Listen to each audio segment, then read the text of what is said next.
Online, Monday to Thursday from 9 p.m. till 11 p.m. on GB News, the People's Channel, Britain's news channel. In a world of dull and predictable radio and TV shows. Oh, hi. On Mark Dolan tonight, we've got big guests. We drill into the big stories of the day. The show adds up to a brilliant listening and viewing experience. Mark Dolan Tonight is the most entertaining current affairs show ever, and that's a fact. That's Mark Dolan Tonight, Friday, Saturday and Sunday from 9. Only on GB News, Britain's news channel. Like all families, we have arguments every now and then, but actually we agree on what the mission of GB News is, and that's the most fundamentally important thing. GB News provides the kind of platform that lets all voices be heard. We don't hold back. We're free to say what we really think. Just because some people who live in a tiny little Westminster bubble think that their particular story is important, that's not the most important story for me. And often they will be difficult stories, stories that you won't find on the establishment media. Because what people think in the north of England may be very different to what they're thinking in the home counties. We're going to carry on telling the world what life is really like for households up and down the UK. We love to be in your car, in your kitchen as you're having your breakfast. Whatever you're doing, you are part of the show. If it matters to you, it matters to us. Britain's watching. Britain's watching. Britain's watching. We're proud to be GB News, the People's Channel, Britain's news channel.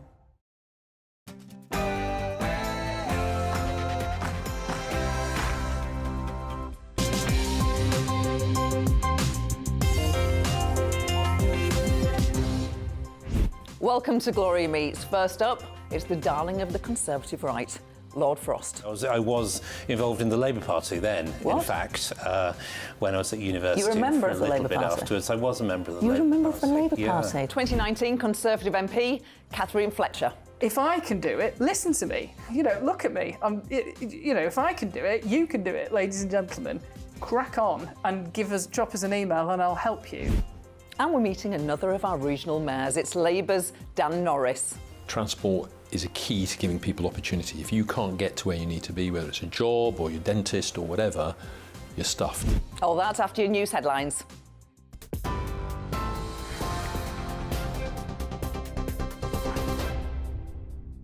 Good evening to you. It is 6 o'clock. I'm Aaron Armstrong in the GB newsroom. The government is hailing the UK joining an Indo-Pacific trading bloc, although critics say the economic benefits will be minimal.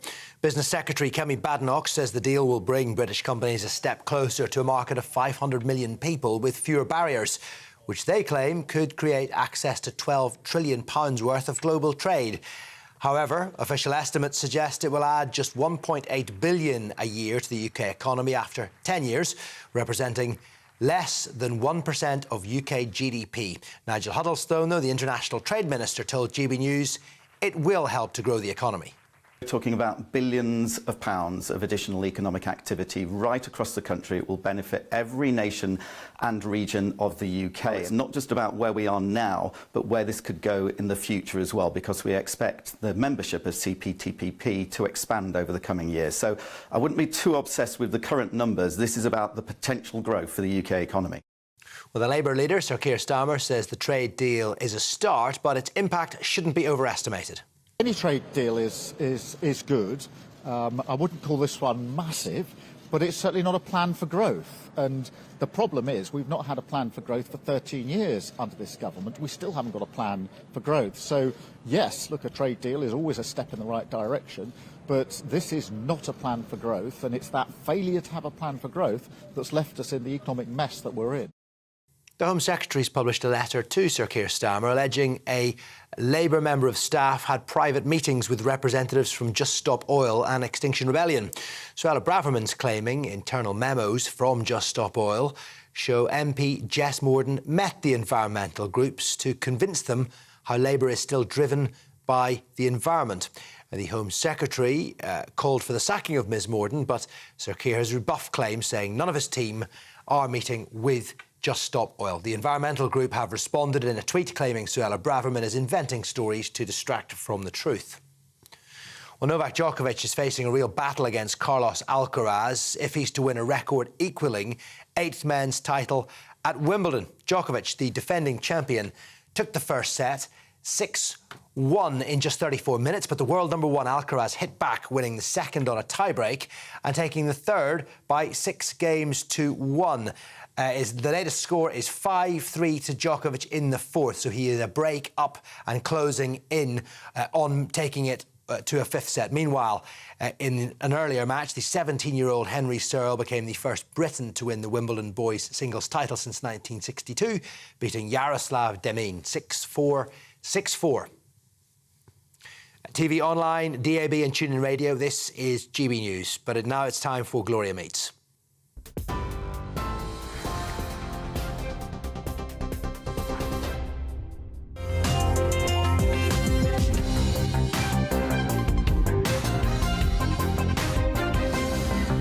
Lord David Frost, really excited about this interview. I think you're a very interesting character. Let's start with your start in life. You got a free place at a private school in Nottingham, so you were clearly smart. What did your mum and dad do? So I was brought up in Derby and, went to school in Nottingham. My parents both worked at Rolls-Royce in Derby. They did their sort of bit part as designers of aero engines, as draftsmen. So that's what they did. And, Rolls-Royce has been a part of my life, I suppose, ever since then. And you get to Oxford University. At any point, either at school or at Oxford, imposter syndrome? Did you ever experience imposter syndrome? Gosh, no, I don't think so. I mean, everybody, wonders, I think if they're honest, wonders if they're up to the next challenge that meets them. I think that's just human nature. But I'd always felt that I would go to Oxford, and I was delighted to get there and pleased about it. Yeah. So. And did you get involved in student politics at Oxford? I did a bit. I've always been interested in politics, actually, ever since kind of primary school almost. Really? And did you always want to be a politician from a very young age? I always thought I might go into politics. I thought it wasn't like what I was determined to do, but I was always interested in it. And certainly when I went to university, I got involved. I was involved in the Labour Party then. What? In fact, when I was at university. You were a member of the Labour Party? Afterwards, I was a member of the You Labour were a member Party. of the Labour Yeah, Party absolutely. in your teenage years? Teens and early 20s, yeah. Really? My goodness. And obviously I then went into the civil service, so proper politics had to stop. Of course. So who would have been the leader there? What inspired you to join the Labour Party when you were in your teens at university? So I thought, I was wrong in it, I think, but I thought at the time that the Labour Party was the party that stood up for ordinary voters, people who wanted their lives to be better, wanted things to change, wanted to kind of get on in life and make themselves, their families better off, be able to travel, be able to do all the things that makes a good life. And I thought the Labour Party was the party that stood up for people like that. And I have changed my mind about that. And I'm not sure it was even true in the 80s and early 90s when I was involved, but I certainly think it's not true now. Were you on the left of the Labour Party, centrist, or were these things that you just thought you were Labour emotionally at some point then?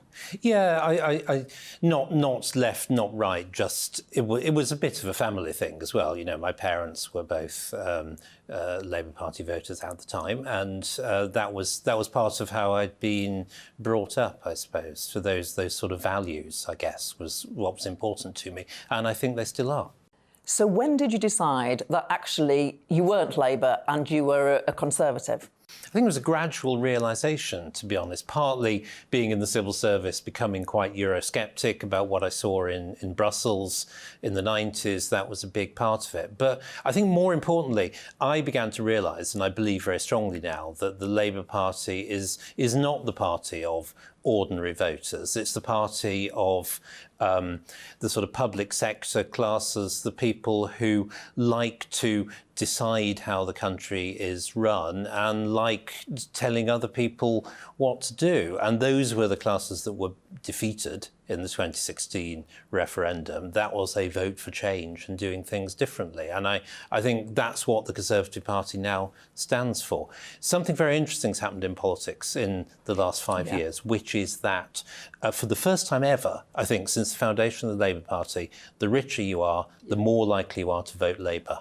And that says a lot. The Conservative Party's got to accept that, deal with it, and become fully the party of change, doing things differently for ordinary voters. And that's what I think is so important. Interesting. Because I think if you ask most, I don't disagree with your analysis, but I think if you ask most Labour MPs why they went into politics, why they joined the Labour Party, they would say to represent working class people.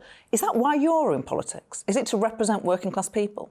I think to the extent I'm in politics, I'm in it because I want to do what I can to make people's lives better. And I think that means, allowing people more freedom, doing what we can to make them better off, widening the horizons of what you can do with your life, feeling part of a community. Those, to me, are the things that people haven't felt they've been getting in recent years. But you've been in power for 30. Well, of course, that is true. Yeah. I think the referendum was a break point. Things changed at the referendum. We now need to deliver on that vote for change for ordinary voters around the country. And if you look at who voted for us in 2019, that is very different. That coalition is the future of the Conservative Party. We've got to accept that.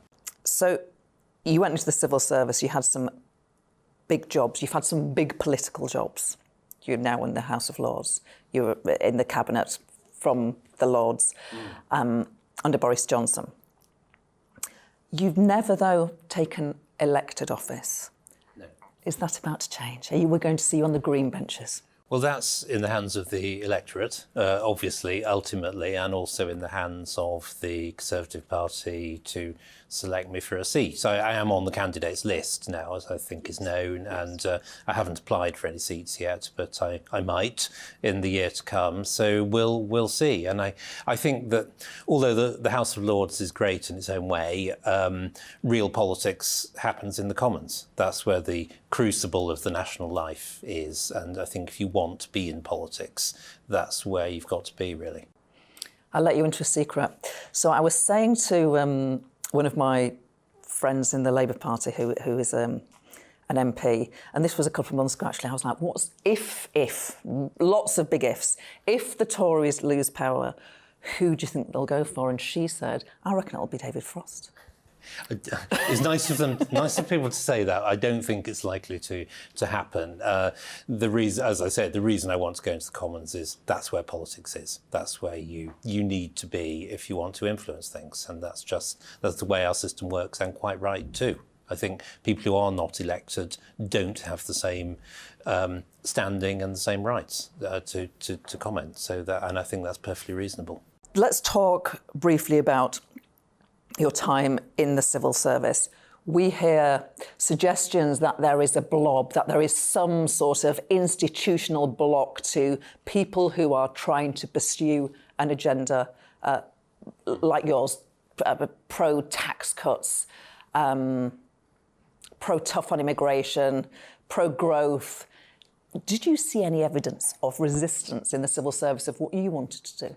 Well, I do think the civil service has changed. When I first joined the Foreign Office in the late 80s, it was very much, there was a very strong esprit de corps. It was a bit like joining the military, I think, obviously not entirely, but it was a bit like, you stayed, you got the job done, you did what your political masters wanted, you got on with it. And that has gradually changed over the years. So that I think the civil service has come to think of itself as a sort of independent guardian of the constitution, if you like, in some ways, of kind of neutral ways of doing things. And I think that's a bit of the root of the conflicts that we've had over Brexit. So it's not that there's a blob opposing it.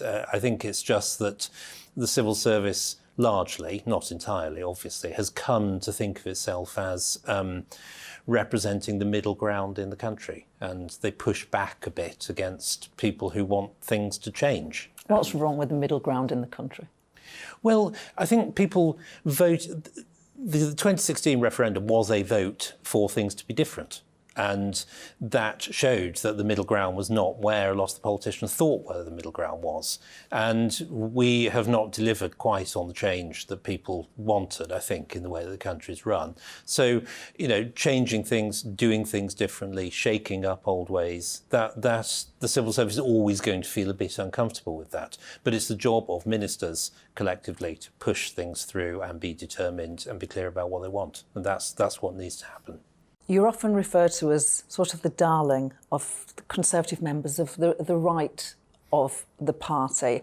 Is that a label that you accept? Why do you think you are referred to in that way? How are you the darling of Conservative members? I don't know about that. I'm sure there are quite a lot of Conservative members who have mixed feelings about me. But to the extent that I do strike a chord in what I say, I think it's about. I think I speak for what a lot of Conservative members actually think.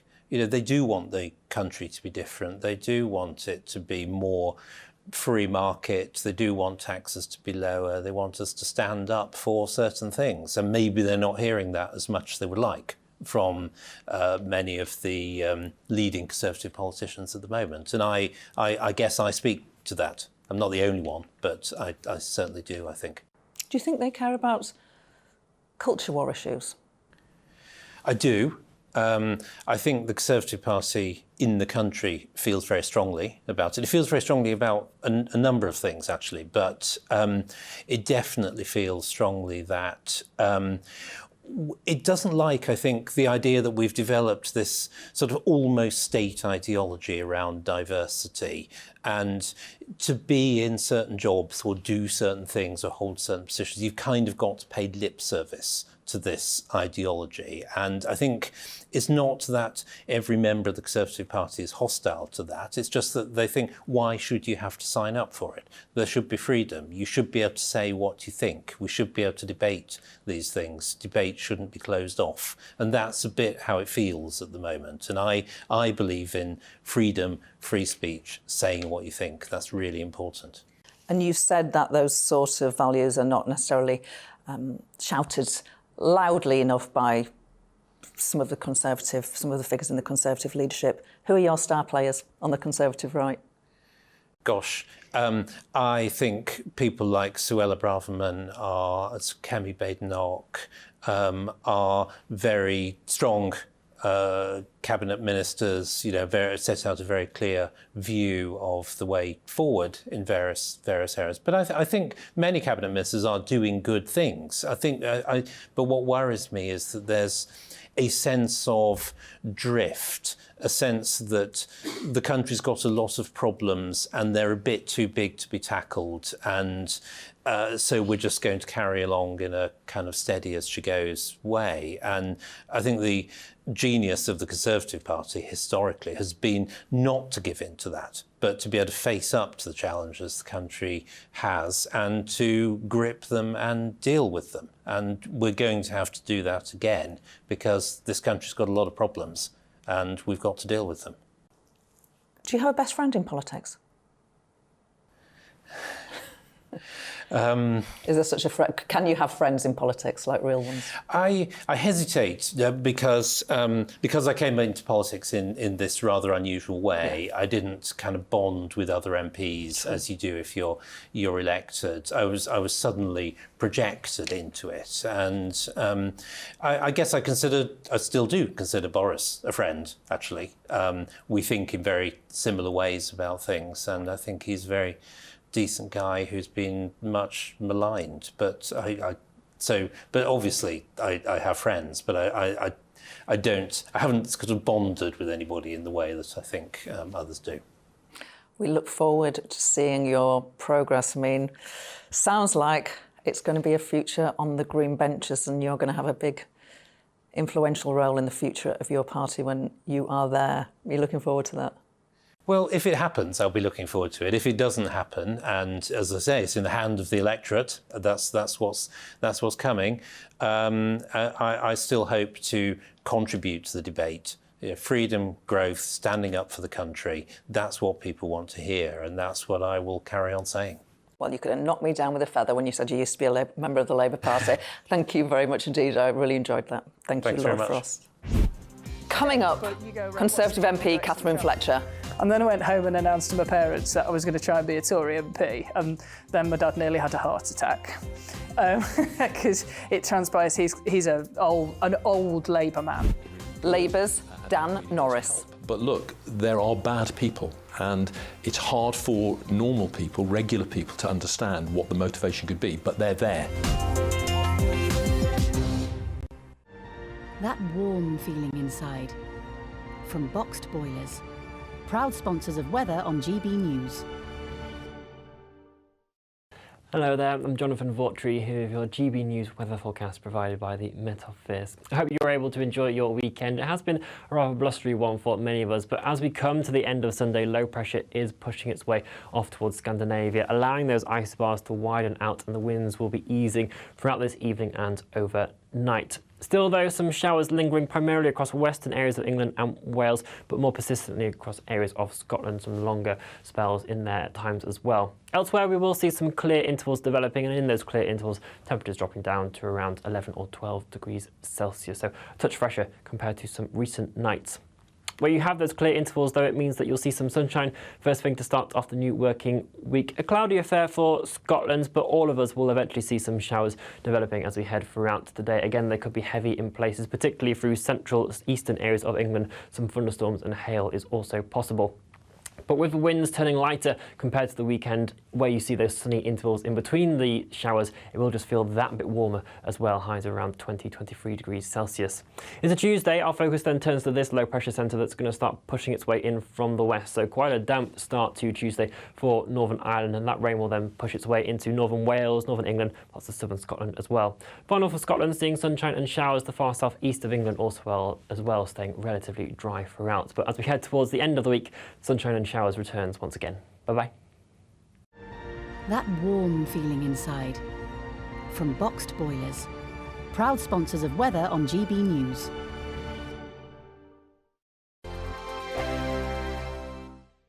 What you get for breakfast is something that, if we do our jobs right, you will wake up to news that you didn't know the night before. It's a conversation. It's not just me and Eamon. We want to get to know you, and we want you to get to know us.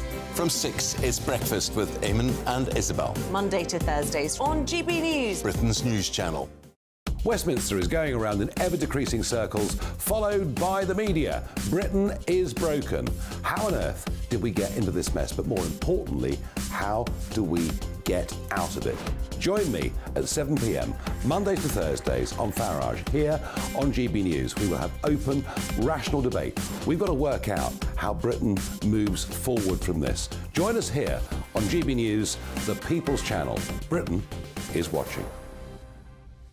When the news happens, it happens here. And really important breaking news. Breaking news this morning. On TV, radio and online, the news starts here on Britain's Newsroom. All the biggest stories and the answers that you need from across the UK and beyond. Join Britain's Newsroom from 9:30 on GB News. The People's Channel, Britain's news channel. Join me, Patrick Christie's, Monday to Friday, 3 till 6. We tackle the day's news agenda like you've never seen before. It's high tempo, high octane, the most controversial topics, and the best guests. You will not be able to take your eyes and ears off it. I'm not afraid to ask the questions that you really want answered. 3 till 6 p.m, Monday to Friday on GB News, the People's Channel, Britain's news channel. People in Britain, they love free speech, but they also love fair play. I don't care if I'm speaking somebody from a trade union, from the Labour Party, somebody from the SNP. And I think the viewers like to see that actually we can challenge one another, but in a positive way. We think we ask the questions that people want to ask, and often we ask the questions that we wanted to ask in Parliament but never got the chance to ask. So join us every Saturday, 10 a.m. till noon on GB News, Britain's news channel. It's all about family, being in people's living rooms, all the interaction and getting to know who our viewers and listeners are. When I was young, my dad used to say, nah, stop arguing. I wanted an outlet that would enable me to give my opinion People are going through a really hard time right now, and I know that you don't feel like you're being listened to by the establishment. I came to GB News because it's the people's channel, and I want the audience to have their say on the events of the day. We're dynamic. We do something different. Democracy shows that the wisdom of the nation is in its people. I get to travel to find out what the story is from a personal perspective. The British people aren't fools. We know when we're not being told the full story. We've got to work out how Britain moves forward from this. It's the best country in the world. The establishment had their chance. Now we're here to represent your views. Britain's watching. Britain's watching. Britain's watching. We're proud to be GB News, The People's Channel. Britain's news channel.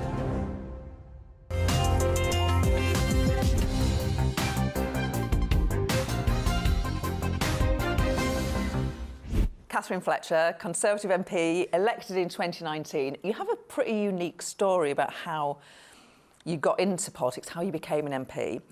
So, in fact, put it in your own words. Well, hi, Gloria. Thanks for having us.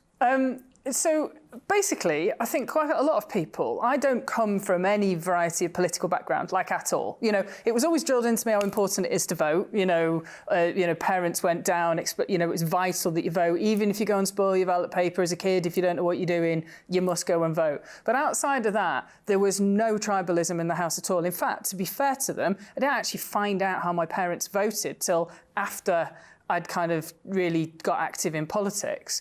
But if you're sat on the sofa kind of shouting at it, there has to become a point where you go, sod it, let me see if I've got something to contribute. And that's effectively what I did. I was living up north but working down south and coming back and forth. And the gap doing that from like the late 1997, I finished uni, and coming through to like the early noughties, the gap was just widening and widening and widening. You know, Budley is out of the concrete, and I thought I've had enough of this. So I got all the manifestos, and I picked the one that I disagreed with the least. And anybody, you know this, anybody that tells you in our system that everybody believes every word of every manifesto, you know, it's for the birds, you don't. But you go, right, what's the general direction of travel? And then I went home and announced to my parents that I was going to try and be a Tory MP. And then my dad nearly had a heart attack. Because it transpires he's an old Labour man. Yeah. But you know, it's been an interesting journey, and I think Dad's just about forgiven us. Have you always voted Conservative? No, I don't think so. I've definitely gone and spoilt my ballot paper before now, because I think it's important that you register that as a protest. You know, in my Right on Youth days, I thought that was a very clever thing to do. Were you a Right on Youth? Were you Right on? No, I'm a nerd.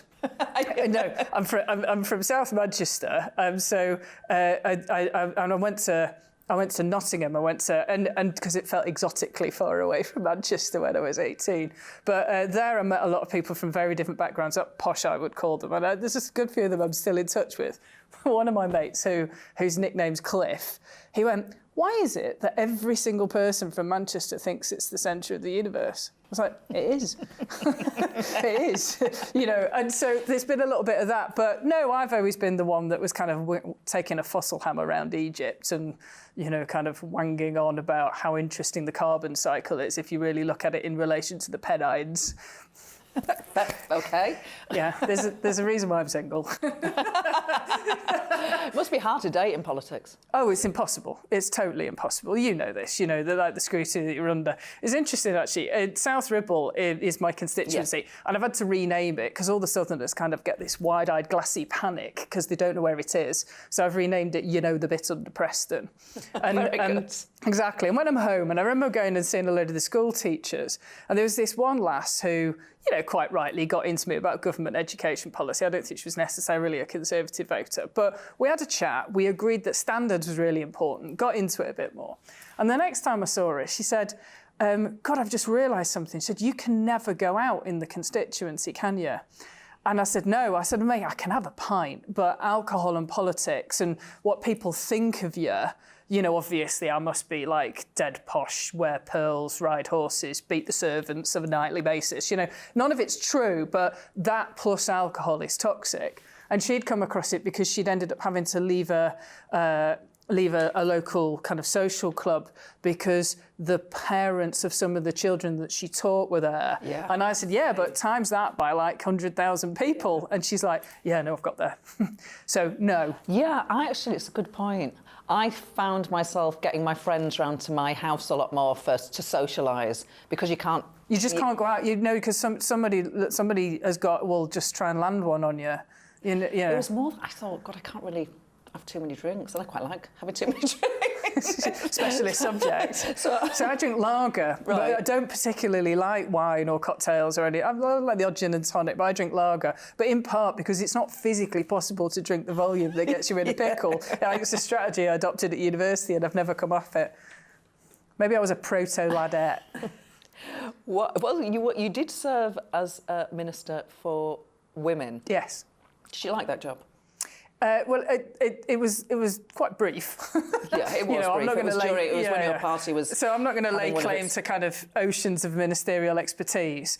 But actually within it, I think there's something really important, which is women's rights have really been fought for. Like you go around and you talk to young people and you go, just so you know, right, and up until not that long ago, like when my grandma was alive, women weren't allowed in this place. You couldn't have this job. You couldn't vote, and you tell them about, I don't know, you've been in the Prime Minister's study in the House of Commons. Well, I haven't, because I was a Labour MP. We used to have those in the olden days. Now I feel like a complete git for kind of going, well, of course, well, I'm very important. I'm not doing that. Right, No, you I go know. in the Prime Minister's study in the House of Commons, and there's it's a funny shape, and there's this wall with like a cutout in it, like the secret toilets in that pub in Edinburgh, and you go through the bookcase. Anyway, you go through this kind of secret door, and there's this very 1980s kind of little loo and hand basin thing, and it was installed for Margaret Thatcher because otherwise she would have been having to leg it across the whole of the house because there's no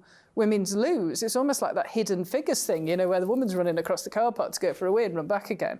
And so, actually, I do think that these rights, that's within our lifetimes that she's done that. And I think reminding people of it, but also saying that job's not quite finished yet, I think it's important. It doesn't necessarily, my pal and namesake, Nick Fletcher, who's the Dong Valley MP, he was getting into me saying we should have a minister for men as well. I said, well, 2 Fletchers, you do men and I do women. And I think there is something about the fact that nobody gets anywhere by bashing one down. There's some historic wrongs to right, but there are some things in terms of men that really do need a focus on them. Mental health, suicide, male role models. So personally, I'd have both, or have it explicit have a men's health explicit somewhere within a ministerial portfolio. That's interesting. But that's maybe because of just, Nick wants to be Minister for Men. Fletcher's... So you're his campaign manager? Yeah. But no, you raise a good point. Do you think that could be on the cards? No idea. It's well above my pay grade. More from Catherine Fletcher after the break. I said, I want to stand in the corridors of power with my arms folded, saying, are you serious?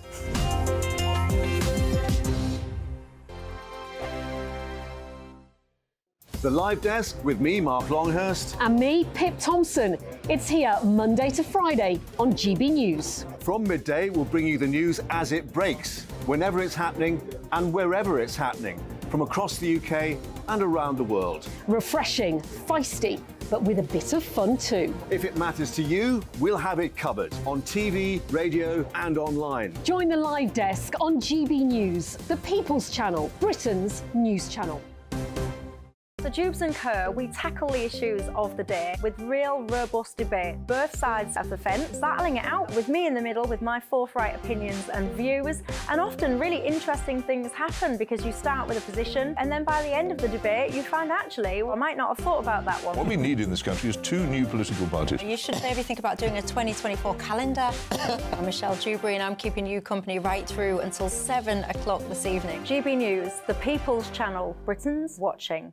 Monday to Thursday, 9 p.m. till 11 p.m. Join me, Dan Wootton. I'll bring you the sharpest takes and hottest debates. Do you not believe in prison? I don't believe in prisons. I'm completely stunned. I guarantee you there'll be no spin, no bias, no censorship. I actually was personally quite offended by it. And no reason to go to bed. So I guess they've always been quite woke. That's Dan Wootton Tonight on TV, radio and online. Monday to Thursday from 9 p.m. till 11 p.m. on GB News. The People's Channel, Britain's news channel. In a world of dull and predictable radio and TV shows. Oh, hi. On Mark Dolan Tonight, we've got big guests. We drill into the big stories of the day.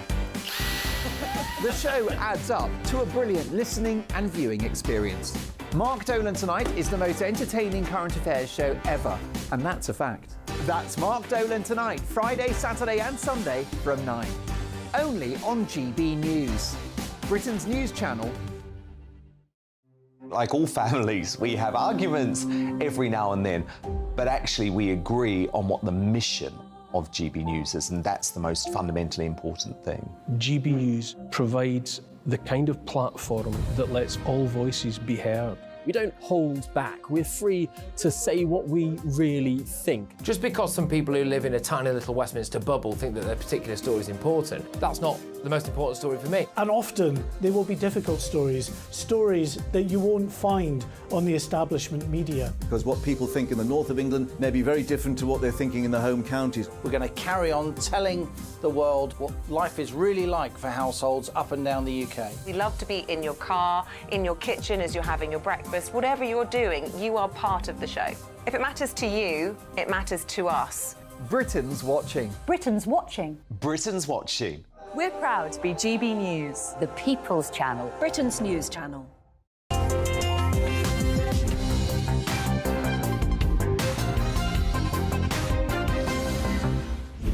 You made the point that your grandparents couldn't have been in the House of Commons. Well, for lots of reasons, including the fact that my grandma was in a back-to-back Salford slum. You know, it's not just gender that's transformed. It's kind of, opportunities, state educated from within shore. The system has allowed me to get to this point. I have worked hard for it as well, but that is a long, long, long change. For somebody like my accent to walk in. I think the Conservative 2019 intake, I think it's the first MP intake that's taken a pay rise to come in. And that, and I remember when we first pitched up, you could see there was a few people on all sides going, hello, what's this lot up to? But I would argue very strongly we're making it better. Part of the reason I wanted to get into politics was my mates say, why are you doing it? I said, I want to stand in the corridors of power with my arms folded saying, are you serious? And I think being able to do that, that's my granulation of bringing different life experiences. I've got a science degree. I was running my own business. I'm state educated. I'm from that bit in, Game of Thrones where it's the other side of the wall, where there's snow and wolves, otherwise known as the north of England. These are important perspectives that we don't have enough of down here. I'm not saying I'm a woman on my own with that, but it is my mission. And you said you wanted to stand there sometimes and say, are you serious? Are you serious? How often, or has there been an occasion where something's happened in Parliament where you've felt the need to... Yeah, I do it quite a bit, but I'm not going to tell you. And going back to being one of the women in Parliament, have you, and being a scientist too, and being in business, have you encountered sexism along that journey, including where you are now? When I first started in local politics, yes, I think there's quite a lot of it. I think big shout out to anyone that's a female councillor. I think it's more prevalent at that level. I'm still encountering misogyny, but from that tier below. Here, genuinely, haven't had a bar of it. In fact, to the point I've felt nothing but welcomed and supported. And actually, and supported not in a, oh, here, let me boost you up. As in, I am going to turn around to you and give you the same mouthful I would give a lad because I view you as completely equal. Does that make sense? Yeah. Some of the banter is quite good value. Probably not principal for this audience. So you want more Northerners in? You want more state educated people in Parliament? You want more women in? You want do you more think we people? got enough? No. Right. How do we do it?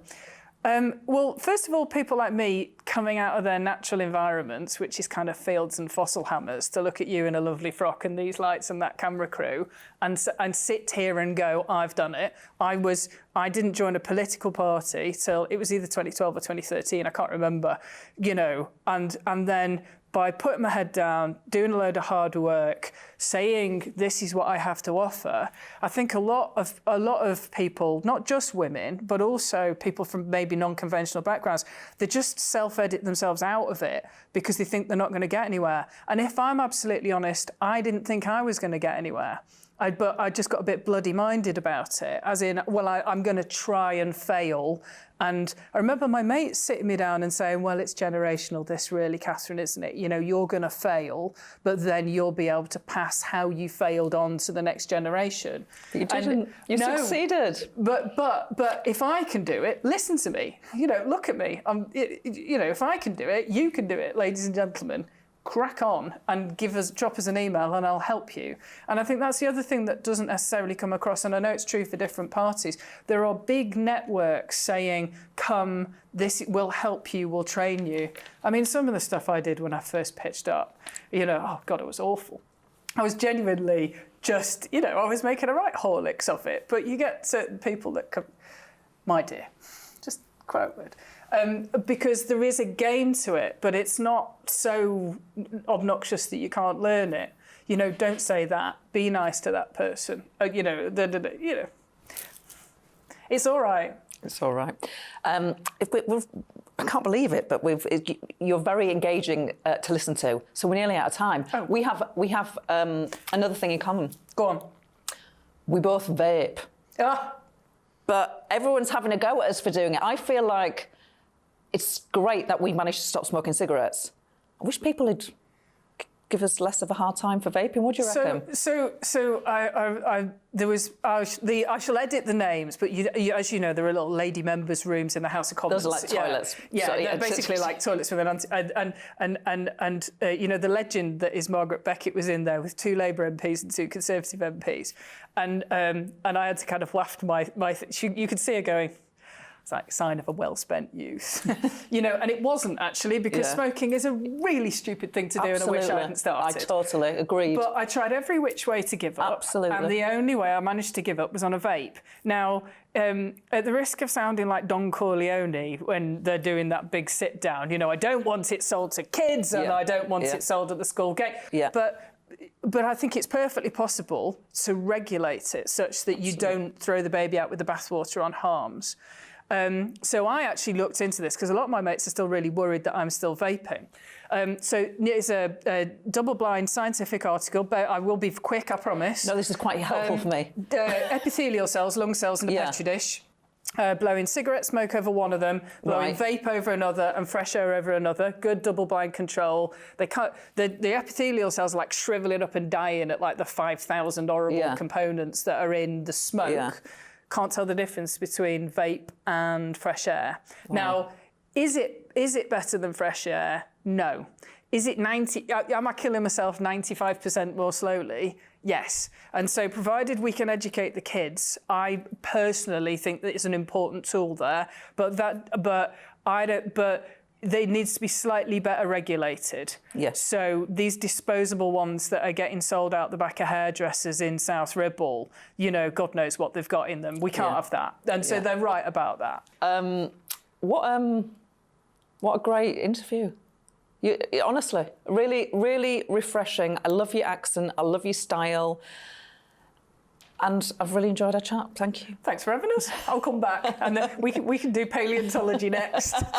Thank you, Catherine Fletcher. Cheers. Coming up, Labour's Dan Norris. The life expectancy of women is one of the second lowest in the whole country in part of my area.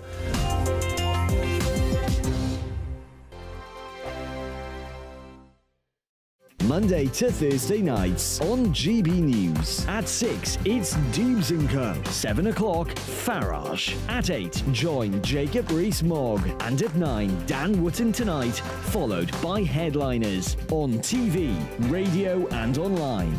This is GB News. Now then, Lee Anderson here. Join me on GB News on my new show, The Real World, every Friday at 7 p.m, where real people get to meet those in power and hold them to account. Every week, we'll be hearing your views from up and down the country in the real world. Join me at 7 on GB News, Britain's news channel. Join me, Camilla Tominey, on Sunday mornings from 9:30, taking the politicians to task and breaking out of SW1 to see how their decisions are affecting you across the UK. Bursting the Westminster bubble every Sunday morning, only on GB News, the People's Channel. Britain's watching. Join us every night on GB News at 11 p.m. for Headliners, which is 3 top comedians going through the next day's news stories, which is exactly what you need, because when the establishment has gone crazy, you need some craziness to make sense of it. So join us 11 p.m. every night on GB News, the People's Channel, Britain's news channel. I'm Andrew Doyle. Join me at 7 o'clock every Sunday night for Free Speech Nation, the show where I tackle the week's biggest stories in politics and current affairs with the help of my 2 comedian panellists and a variety of special guests. Free Speech Nation, Sunday nights from 7 on GB News, the People's Channel, Britain's news channel. Every Sunday from 11, join Michael Portillo. There'll be topical discussion, looking at the week before and the week to come. So kick back and relax at 11 a.m. on Sundays on GB News with me, Michael Portillo. GB News, the People's Channel, Britain's news channel. I joined GB News because I was sick and tired of not hearing my views being represented, not just mine, but so many people that I knew and spoke to. I just couldn't get my voice out there. I couldn't say anything. I couldn't do anything. Whatever the narrative was, I kind of had to follow it. GB News is there to provide a voice for those who have been ignored by the establishment media. We think different things, we've got a different style. GB News is here to be optimistic and positive about the future. It's real kind of dynamic and flowing, with the audience very much at the heart of it, like a big family. Here at GB News, we talk about the things that matter to you. Hearing the voices from right across our towns and cities, especially our towns. All sides of the argument represented with a heavy dose of opinion. We're on a mission here to make a difference. And the GB News family really is here for you, and whatever time of day you can watch or listen. Britain's watching. Britain's watching. We're proud to be GB News, the People's Channel, Britain's news channel.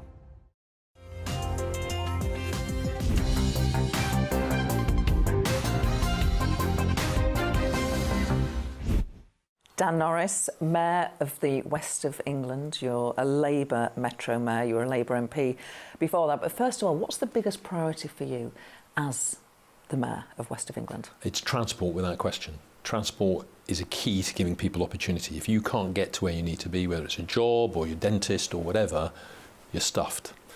So that's the key thing, and it's a huge challenge because transport isn't where it needs to be at the moment. It's frankly in a poor state. There's been a big investment, but the pandemic has undermined a lot of that.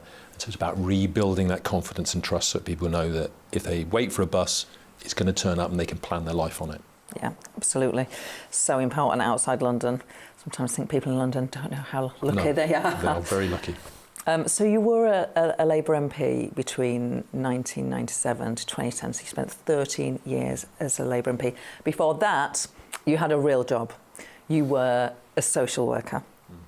Your first job was working in a children's home. That was back in the 1980s.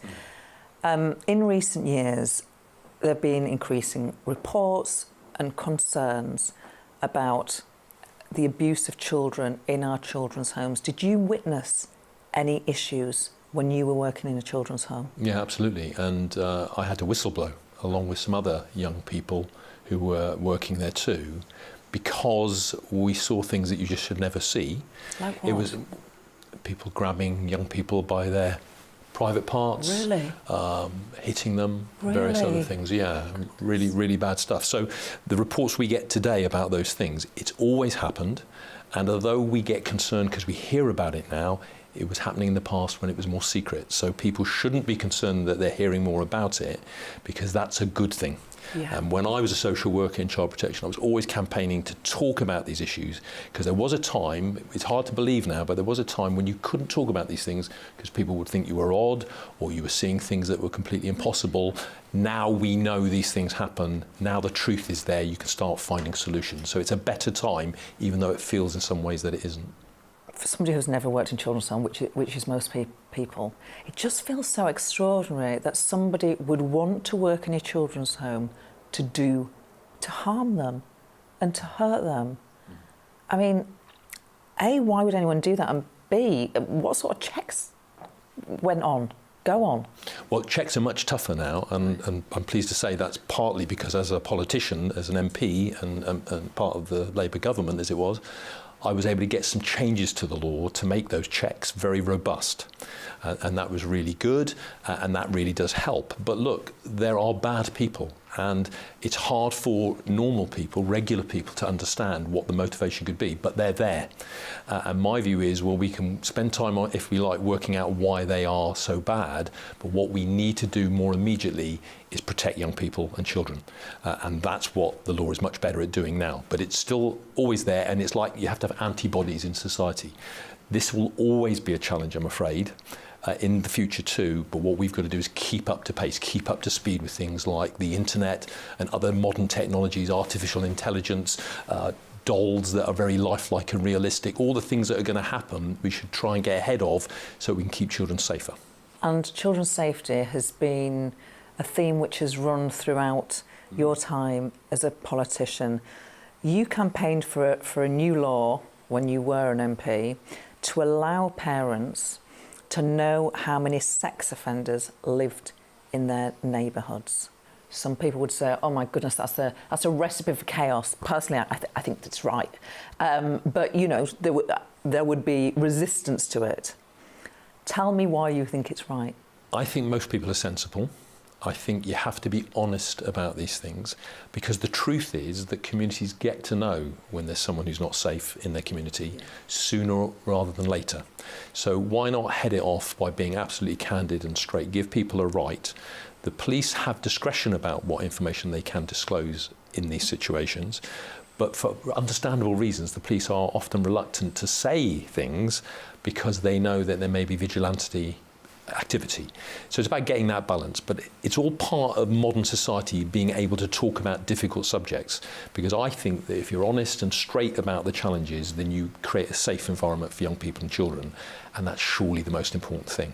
Do you wish that the police were less anxious, I suppose, about releasing that data? Do you wish they were more willing to let parents know? I do, but look, there's a confidence issue in the police now for women and various other groups in our society.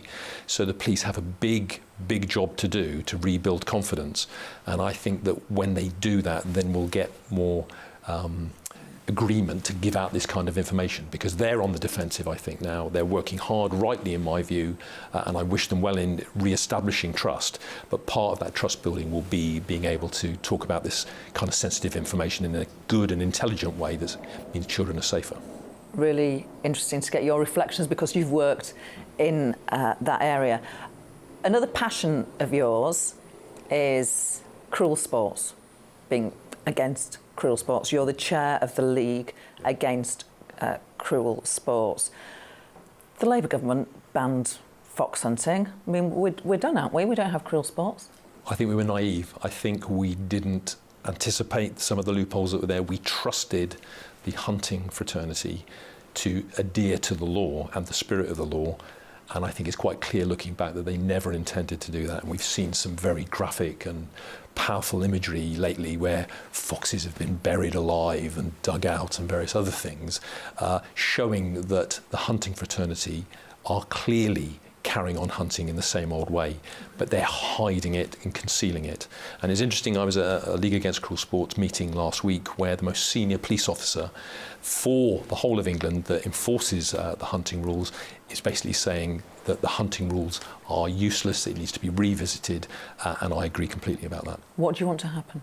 Well, we need to look at the loopholes. What we need to do is there's all different ways that the hunters can pretend that they're doing something else that they're clearly not. And now there's very clear evidence, and there's also lots of hunts who've been caught out, and even they're admitting that they've broken the law. So we need to revisit it, and urgently, in my view. It's a mark of a civilised society how we treat animals and children, as it happens, and we need to get on with this, because I just think that in the future, when people look back at our times, they're going to say, you know, there were some fantastic things happened in the 21st century, but weren't they cruel to animals? Let's talk about one of the political buzzwords, levelling up. Now, when we talk about levelling up, when the politicians talk about levelling up, in our minds, we conjure up images of the North and the Midlands, rightly so. Does that annoy you, being an elected representative of the West of England? Just a tad, yeah, just a tad. Everyone thinks it's geographic, that it means about going up north because the southeast and London is so prosperous compared to parts of northern England. But the reality is that that happens elsewhere in the UK. Now, as it happens, the west of England is quite a prosperous area when you look at averages. But I also have immense deprivation. So, for example, the life expectancy of women is one of the second lowest in the whole country in part of my area. There are young people, young working class men, I should say, who university entrance is incredibly low, for example, and yet they are right round them is tremendous opportunity. So what we need to do is drill down to those very specific details and get so-called levelling up, as I call it, because I don't believe it is levelling up yet. Get it sorted, get it focused. We've got technology, so we should be able to drill down wherever it is in the UK, north, south, east or west, we should be able to get to it. I just thought of one final question. You said the West of England is fairly prosperous. Now, you won the mayoralty from a Conservative mayor. Is Labour now the party of prosperous people and not of the working class? The Labour Party has to be the party of everybody, because wealth creation is essential to pay for the compassionate society we want to see. So it isn't pitting one group of society against another, it's about bringing everybody together. And also, I think that you can measure things in monetary terms or wealth terms, but there's rarely a person you can look at, however prosperous they may seem, who doesn't have some issue of concern or gone through some pretty tough time in their life. You know, it's not that easy to define people, I think. I think we're all a mixture. I think we all have some great qualities. We have some really tough experiences we've gone through. So I think we have to have an intelligent and reasonable approach to these things. And wealth creation is not a bad thing. It's an important thing, as long as that is used fairly and compassionately to bring about a better society. West of England Mayor, Labour's Dan Norris, thank you very much. Thanks for watching. See you next Sunday at 6.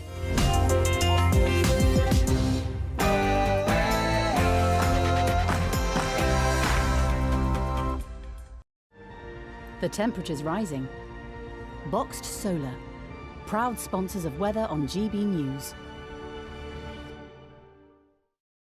Hello there, I'm Jonathan Vautry here with your GB News weather forecast provided by the Met Office. I hope you were able to enjoy your weekend. It has been a rather blustery one for many of us, but as we come to the end of Sunday, low pressure is pushing its way off towards Scandinavia, allowing those ice bars to widen out, and the winds will be easing throughout this evening and overnight. Still, though, some showers lingering primarily across western areas of England and Wales, but more persistently across areas of Scotland, some longer spells in there at times as well. Elsewhere, we will see some clear intervals developing, and in those clear intervals, temperatures dropping down to around 11 or 12 degrees Celsius, so a touch fresher compared to some recent nights. Where you have those clear intervals, though, it means that you'll see some sunshine first thing to start off the new working week. A cloudy affair for Scotland, but all of us will eventually see some showers developing as we head throughout the day. Again, they could be heavy in places, particularly through central eastern areas of England. Some thunderstorms and hail is also possible. But with the winds turning lighter compared to the weekend, where you see those sunny intervals in between the showers, it will just feel that bit warmer as well, highs around 20-23 degrees Celsius. Into Tuesday, our focus then turns to this low pressure centre that's going to start pushing its way in from the west. So quite a damp start to Tuesday for Northern Ireland, and that rain will then push its way into northern Wales, northern England, parts of southern Scotland as well. Far north of Scotland, seeing sunshine and showers. The far south east of England also as well, staying relatively dry throughout. But as we head towards the end of the week, sunshine and showers returns once again. Bye-bye. The temperature's rising. Boxed Solar, proud sponsors of weather on GB News.